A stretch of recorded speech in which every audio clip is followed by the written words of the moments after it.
Hey, welcome, welcome, welcome. Y'all back at Feeding the Thought with Hey. who? Nicole.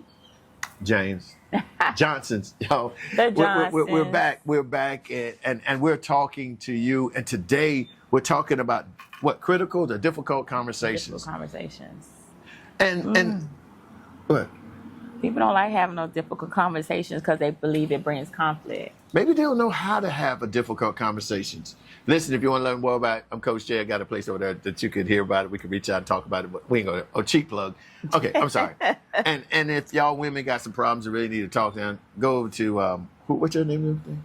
Mom on a mission. But just hit me up on Instagram, Facebook.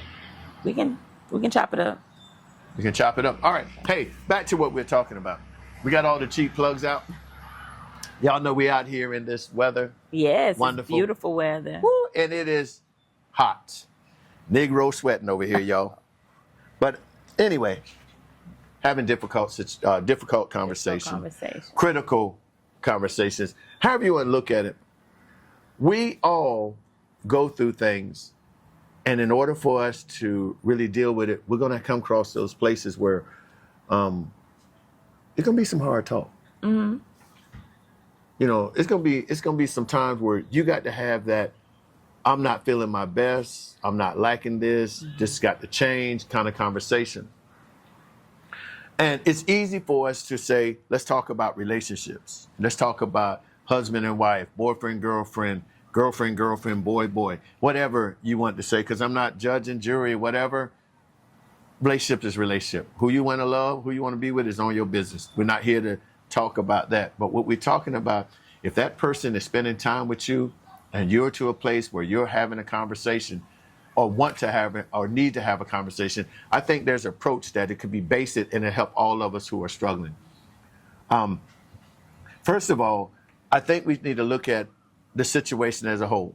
I think the first thing you have to do is identify there is a reason to have this conversation. Uh-huh. There's a situation that arises, right? That's correct. So with that being said, no matter what the situation is, if it's a problem to you or troubling you, Mm-hmm. I think you owe it to yourself to take the moment and analyze the situation. Now, here's what I think. When we do that, I believe, Nicole, that these people don't look at it from the lens of saying, how much of me do I contribute to this situation? This issue. Mm-hmm. Yeah. Yeah, that's good. That's good because if you do a self-analyzation and if you're the one who is bringing it, you should check inventory on you. You know, what did you contribute? And if you have a clean bill, okay. How are you going to have a clean bill? I'm just saying, because sometimes people feel they ain't did nothing. Well, gee, that's the problem too. See, wait, let's stop. I mean, you want to have a conversation with me when you can't find any part that you contribute to this situation. So this person that you're talking with or about to have conversation with is just a beast. That person creates all this negativity, and it can't happen. But you need to take fault to that you allow it too. So that's the part that you got to look at, right? That's true. If you're going to sit back and say, I need to talk to you about my unhappiness, then you need to really sit back and say, why did I give this authority over to this individual? I'm a firm believer that if you're giving authority over it, then stop complaining. Mm-hmm. I mean, that's good. I mean, because think about it, y'all going to hear me. I'm going to talk about these 3 C's. When you're complaining, right, then you have to do your analyzation. You got to look at how can you release this toxicity and how you can be relieved from it. Release to relieve, to get to a place where you understand that you have came to a place of contentment. Okay. I understand what you're saying, toxicity, because a lot of this, that's the little trending thing now. But sometimes That's trending toxicity. everybody toxic, everything toxic. This environment toxic, this job toxic, you toxic, and you is toxic, and everybody toxic. Okay. Sometimes it's just that there are uncomfortable situations. It's not necessarily, it could be not, I'm not saying it didn't get toxic, but like you're saying, it transitioned to that because you let it stew.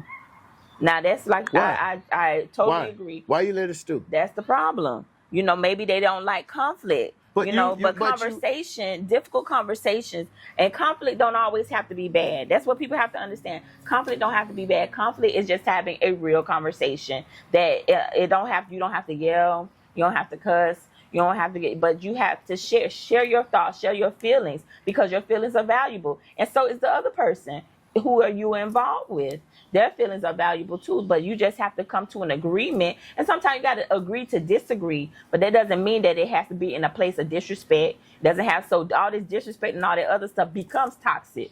Now that's something. So it could just be like a disagreement. It could be like a, you know what I'm saying? It could be uncomfortable. Yeah, but this, I mean, again, we're taking ownership.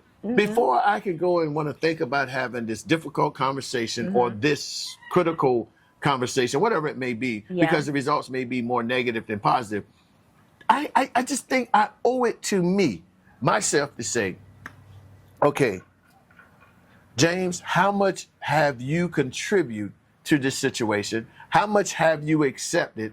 And the thing else is, how far have you went with this? Are you now content with it to the place where this contentment troubles you to bring forth this complaint? Because you have to sit back and say, I've given the power over. And maybe because you're now having this conversation with us in this way of thinking about critical thinking, or is that you're finally come to a place that you realize that you're not happy and you have been content in a failing situation, and now it's time to address it. I'm just saying. But you're a critical thinker.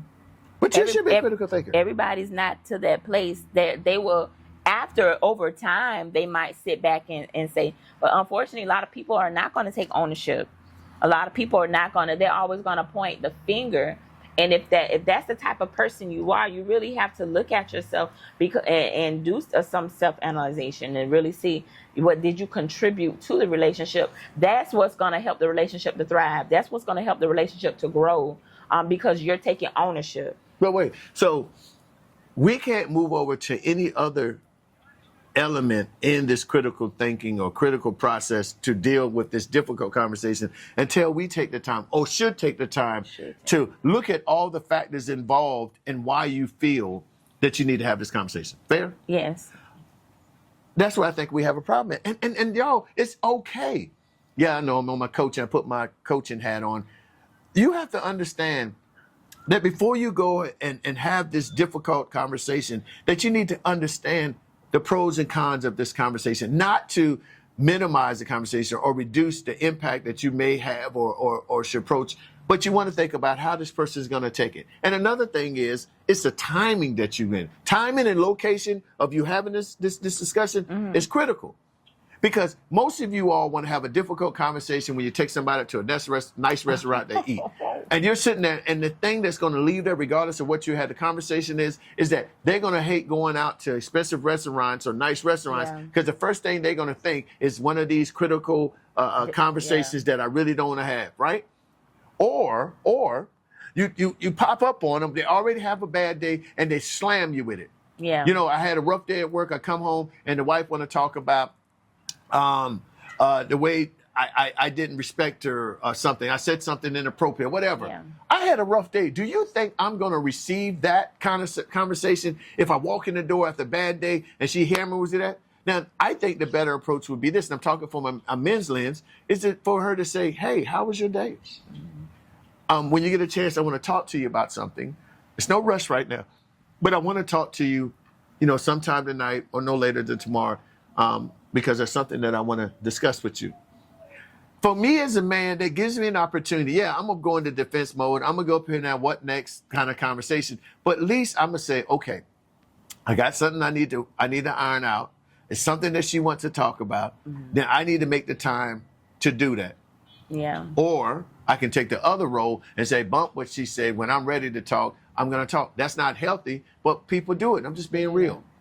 So regardless of how I get to this place, I should be able to look at this and say, hey, for me, I want to have this conversation with Nicole about something that I don't like.